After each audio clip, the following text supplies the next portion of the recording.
Manasseh reigns in Judah. Manasseh was 12 years old when he began to reign, and he reigned 55 years in Jerusalem.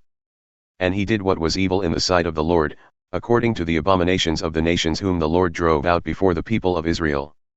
For he rebuilt the high places that his father Hezekiah had broken down, and he erected altars to the Baals, and made Asheroth, and worshipped all the host of heaven and served them.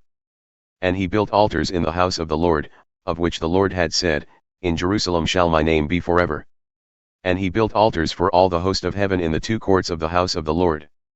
And he burned his sons as an offering in the valley of the Son of Hinnom, and used fortune-telling and omens and sorcery, and dealt with mediums and with necromancers. He did much evil in the sight of the Lord, provoking him to anger. And the carved image of the idol that he had made he set in the house of God, of which God said to David and to Solomon his son, In this house, and in Jerusalem, which I have chosen out of all the tribes of Israel, I will put my name forever.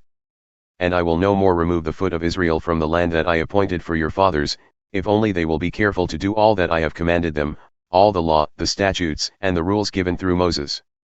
Manasseh led Judah and the inhabitants of Jerusalem astray, to do more evil than the nations whom the Lord destroyed before the people of Israel. Manasseh's repentance. The Lord spoke to Manasseh and to his people, but they paid no attention. Therefore the Lord brought upon them the commanders of the army of the king of Assyria, who captured Manasseh with hooks and bound him with chains of bronze and brought him to Babylon. And when he was in distress, he entreated the favor of the Lord his God and humbled himself greatly before the God of his fathers. He prayed to him, and God was moved by his entreaty and heard his plea and brought him again to Jerusalem into his kingdom. Then Manasseh knew that the Lord was God. Afterward he built an outer wall for the city of David west of Gihon, in the valley, and for the entrance into the fish gate, and carried it around Ophel, and raised it to a very great height. He also put commanders of the army in all the fortified cities in Judah. And he took away the foreign gods and the idol from the house of the Lord, and all the altars that he had built on the mountain of the house of the Lord and in Jerusalem, and he threw them outside of the city. He also restored the altar of the Lord and offered on it sacrifices of peace offerings and of thanksgiving, and he commanded Judah to serve the Lord, the God of Israel. Nevertheless, the people still sacrificed at the high places, but only to the Lord their God. Now the rest of the acts of Manasseh, and his prayer to his God, and the words of the seers who spoke to him in the name of the Lord, the God of Israel, behold, they are in the Chronicles of the kings of Israel. And his prayer, and how God was moved by his entreaty, and all his sin and his faithlessness, and the sites on which he built high places and set up the Asherim and the images, before he humbled himself, behold, they are written in the Chronicles of the seers.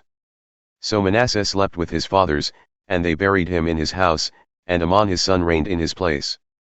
Amon's reign and death. Amon was 22 years old when he began to reign, and he reigned 2 years in Jerusalem. And he did what was evil in the sight of the Lord, as Manasseh his father had done.